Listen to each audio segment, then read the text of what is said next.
Assalamualaikum warahmatullahi wabarakatuh. Wilujeng tepang dangu deui sareng kince. Alhamdulillah kanggo dinten ayeuna tiasa napangan deui. Satacana dipedar icariyos sim kuring nganuhunkeun kana tos like, komen sareng subscribe-na nya hatur nuhun. Atuh di mana wae ayana mugia dipaparinan kesehatan sareng digampilkeun dina milari rezekina amin.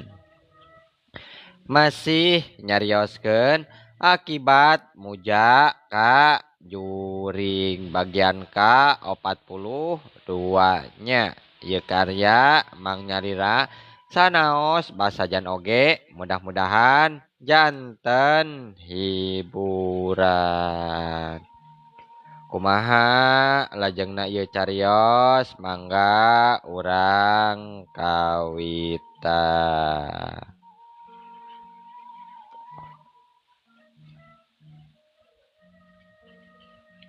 Ampun Nyi Mas Ratu, ampun.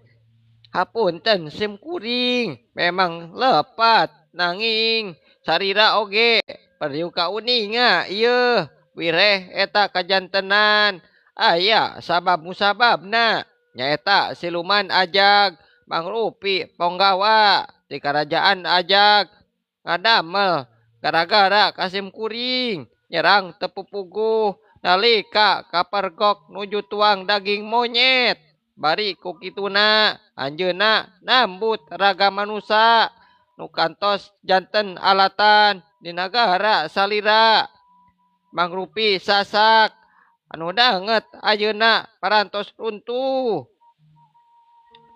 Saha tea berod si juha lain cek Nyi belorong gancang neguh. Sumuhun leres pisan Nyi Mas. Eta jalmina harita teh siluman ajag narajang kakuring ngadenge ngangge ragana juha nya kusim kuring teras dilayanan nanging rumaos sim kuring teh teter jajaten ku siluman nya akhirna kapaksa kuring ngondang siluman macan pikeun lawanna. Sedangkan sim kuring mah teras we mulih karorompok da kaleresan kuring teh harita nuju di perjalanan bade mulih saatos metik daun jumbut kuning kangge landong sim kuring kitu manawi Nyi Mas Ratu anu salesna mah manawi salira wae tecios ngahukuman ka abdi kasim kuring pamitos uninga kada jujutan mah cek bah barod kituna teh nembalan panjang lebar nya Nyi Blorong di jero karaton harita ngahuleng sakedeung gewat ngomong deui lamun bener kitu kajadianana berod kula moal tulus ngahukum Andika tapi kula arek ngahukuman kasiluman ajag nungges nyieun gara-gara cek Nyi Belorong mungguh deui matak ngemplong kana hate bah barod nu memang pinter dina cuma aritana.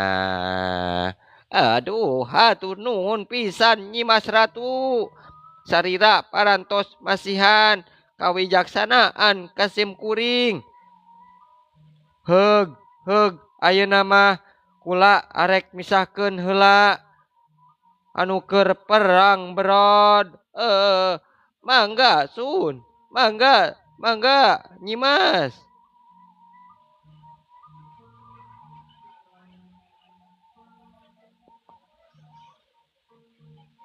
Jep sora Nyi Blorong teu kadenge deui renghap bah berod rumenghap. Untung aing teh pinter ngomong. Jadi Nyi Blorong teu kateterusan ambek aing. Tapi dah bener. Kitu kaayana nak dulu. Aing mah tengah bohong. Ayeuna mah rek sare wae aing teh. Sing tibra. Poe isuk aing teu ngabalideg hulu. Gara-gara kurang hees ieu teh duh. Aduh, keur perang malah. Da aya Nyi Blorong ieu. Cenah rek tanggung jawab ieu cenah basa terus nama ngagoledag wae sare menit tibra meh teu usik deui nepi ka wanci isu.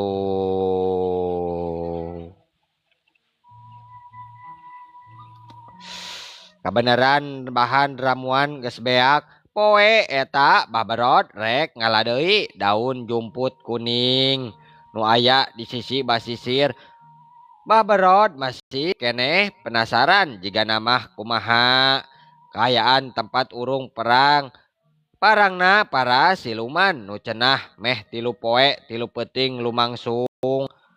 Barang serog nepi ka tempat urut kamari.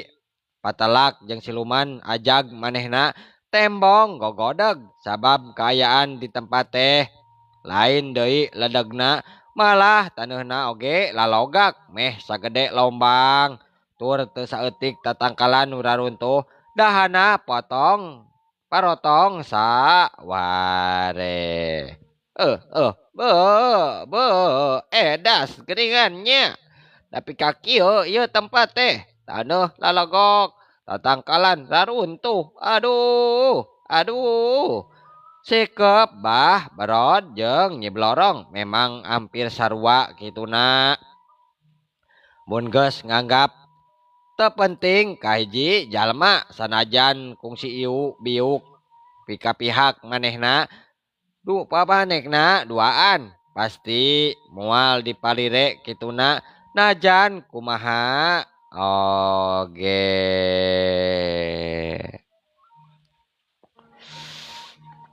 Dina otakna Mbah Barod ukur kaget ningali kaayaan tempat nu ledeig. Temikiran awakna juha nu ka tembong hancur. Malah saterusna mah Mbah Barod ngaleos deui ka imahna bari mawa bahan ramuan jang ubar cukup keur saminggueun.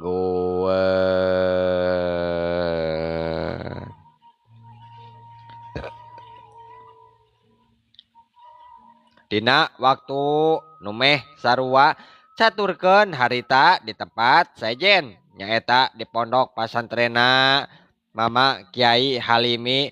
Harita geus ayak duana 2 poena Asep cicing di pondok keur diperhatikeun kasehatan anakku Mama Kiai sapinuhna kaayaanna can pulih Asep teh masih soak ku kajadian kamari karandapan ku manehna tapi geus liwat 4 poe Asep katingali geus getihan deui teu haropak jeung sepak kawas kamari lantaran ayeuna mah geus daek dahar jeung teu hese diurus malah saterusna mah Asep jadi kuat diuk terus nangtung malah poe-poe saterusna mah Asep kuat lelempangan.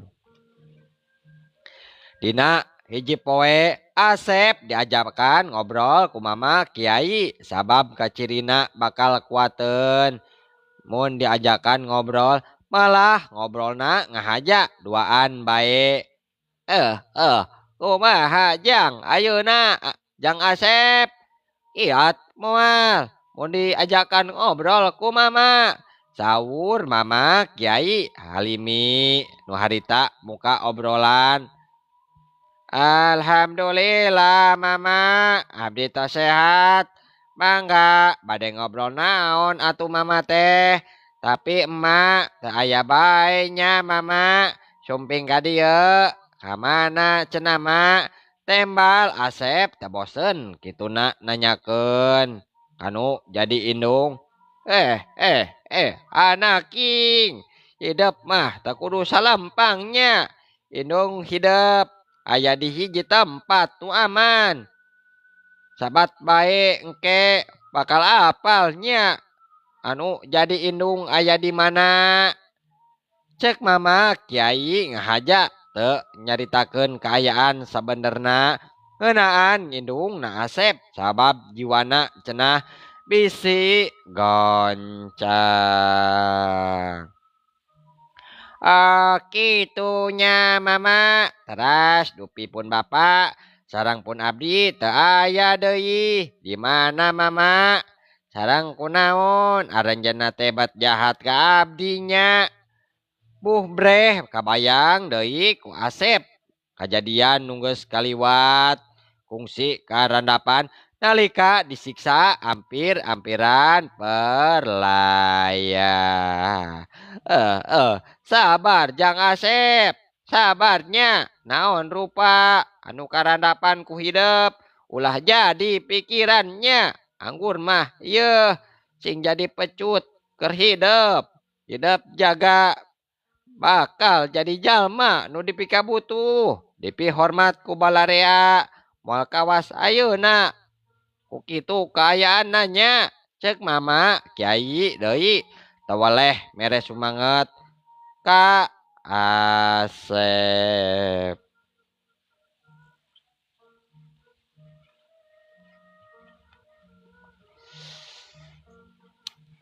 Ngan aneh ayeuna ngobrol jeung mama Kyai teh hate Asep bet ngarasa tintrim jeung loba nu pijawabeun atawa obrolan teh teu kawas baheula ngadon loba ngahuleng susah ngajawab jeung susah nembalanna beuteuk otak asana matak pantes atuh mun batur nyebut boloho ka Asep.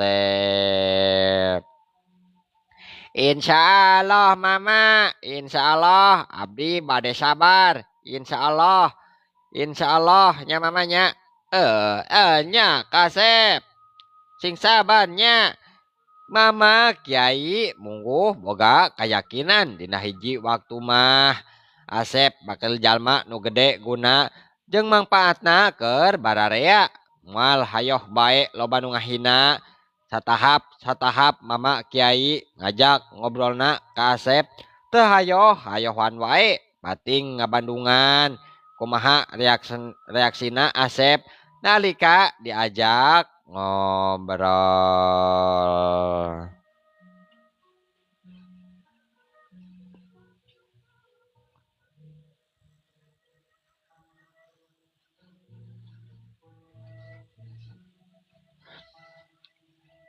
Kebenaran harita teh ngong azan su asar teberes terus bae Asep diajakan salat berjamaah jeung santri-santri lalaki sejen di masjid mimiti nama Asep minder sieun salat ngahiji jeung batur teh bisi aya nu ngabuli tapi alhamdulillah santri-santri mama Kyai lolobana teh balager ka Asep sorangan tintrim ayeuna mah betah cicing di pasantren henteu nguluwut loba ngalamun eta kaayaan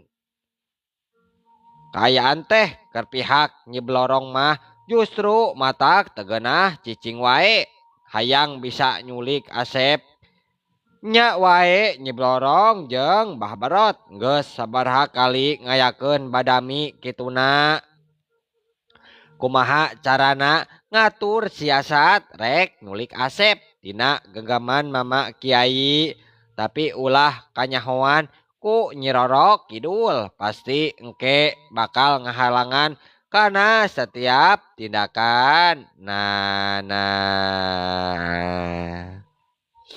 Asep sasat mah ayeuna keur di backing ku mama Kyai oge ku Nyi Ratu Kidul anu sarua sakti jeung ngabahayakeun pikeun Nyi Blorong mah.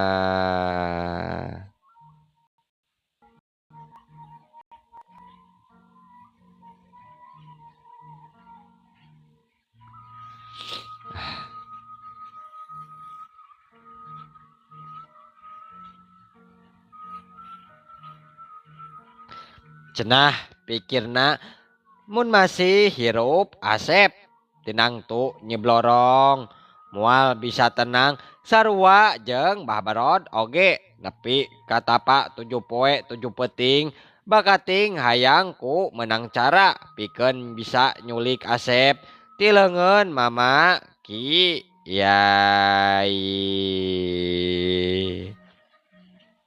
sarta dina hiji waktu Mbah Barod terus dititah datang ke karaton Nyiblorong pikeun ngayakeun deui badamian nu leuwih asak harita kadenge Nyiblorong cuar marita ditunjukkeun ka Mbah Barod mangsa muka obrolan Barod senopati kaula kumaha ilapat Andika saterusna geus meunang cara pikeun nyulik si Asep kumaha kieu Nyimas Ratu sim kuring salami 7 poe 7 peting tirakat akhirna kenging ilapat nu sae nyaeta cara pikeun nyurik Asep kitu Nyimas enya kumaha ilapatna Barod gawat gera jelaskeun ka kula sing eces turjen tre belod eh eh eh eh carana mah taya deui iwal ti kedah ti bangsa siluman anu ngalakukeunana janten kieu yeuh anu kedah ngadilakukeun ku urang supados sagala rupi pamaksudan teh henteu gagal Nyimas cek Mbah Barod kituna nepikeun hiji ilapat sakaligus sarancang hade nunggeus diimpleng salila saminggu ka tukang supaya pamaksudan nana teh teu ngarandapan gagal.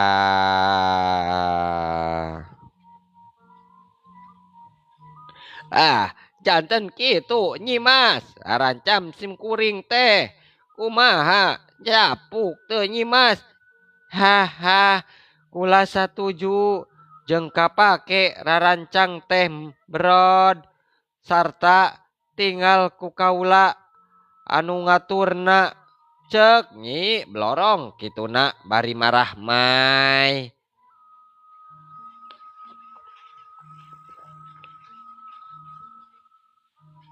kan darancang naon sabenerna ditepikeun ku Mbah Barod ka Nyi Blorong ieu hal can kanyahoan ku urang secara langsung nya Mbah Barod sanggeus cukup badamina nepikeun ilapat darancang hade ka Nyi Blorong harita terus mulang deui ka imahna ka alam manusa bari nungguan beja ngeunaan cara saterusna ti Nyi Blorong mangsa rek nyulik Asep.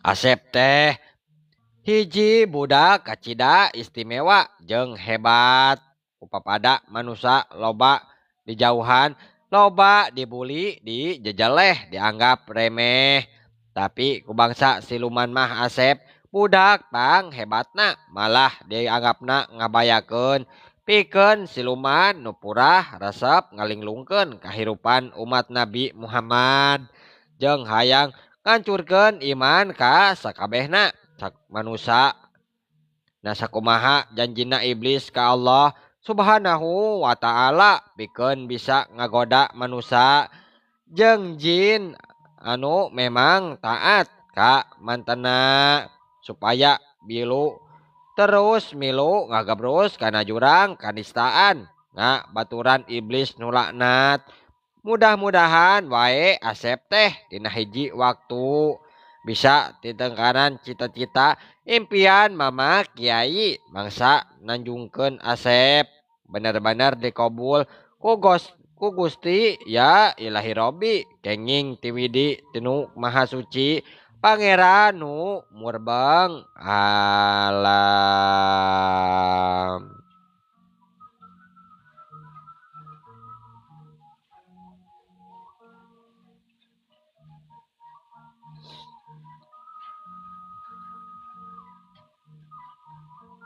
mungguhing pangeran anu maha uninga antara bener benerna ieu carita iwal ticek anu ngarandapanana sedangkan pangarang mah pon kitu deui nu ngadongengkeun ieu carita sakadar kanggo hiburan jeung pientengeun kanggo urang sadayana atuhnya mohon kitunya pabeberang harita Nyi Euis ka caritakeun keur ulin di imah sobatna katelahna Nyi Ecin umurna teu beda jauh jeung dirina kituna teh keur boga lanceuk ngaranna Nyi Mae sarua nyobat keneh jeung Nyi Euis mangsa sakelas keur dina wangku SMA ngan ayeuna mah Nyi Mae keur gering parna.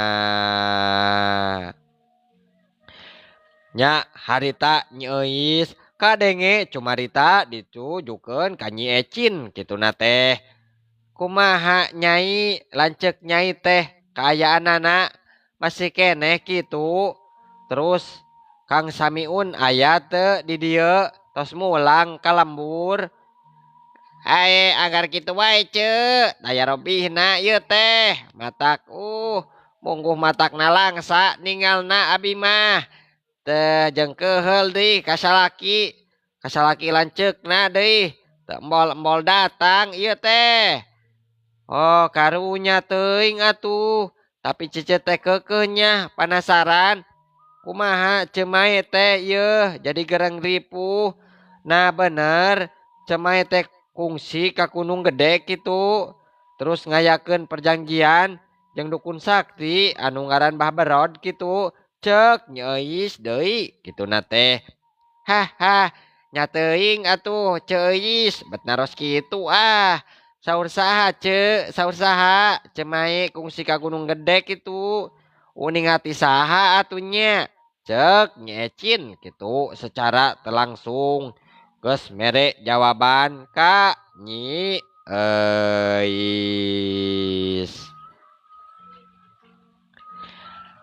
Ari ece teh yeuh ngadenge ti batur salembur jeung berarti benernya cemai teh kungsi ka Gunung Gede kitu. Etah geuning Nyi Ecin bet nyarita kitu. Terus kumaha Nyi? Aya perjanjian naon kitu cemai teh nya? Aneh, duka teuing atunya teu apal. Eta teh cenah dukun sakti. Ecin nyaho teu? Cek Euis kitu nya nyusul tepus ku hiji pertanyaan. Sedangkeun Nyi Ecin ngadon ngajurungkeun Cipanon Batan langsung ngajawab duka teuing kunaon sabab waktosna seepnya aduh waktosna kabujeng seep ieu mah nya insyaallah enjing atanapi pageto tiasa ditepang dangukeun deui dina seri ka-43 nya mangking ceuk ngahaturkeun wabillahi taufik wal hidayah. Wassalamualaikum warahmatullahi wabarakatuh. Cai.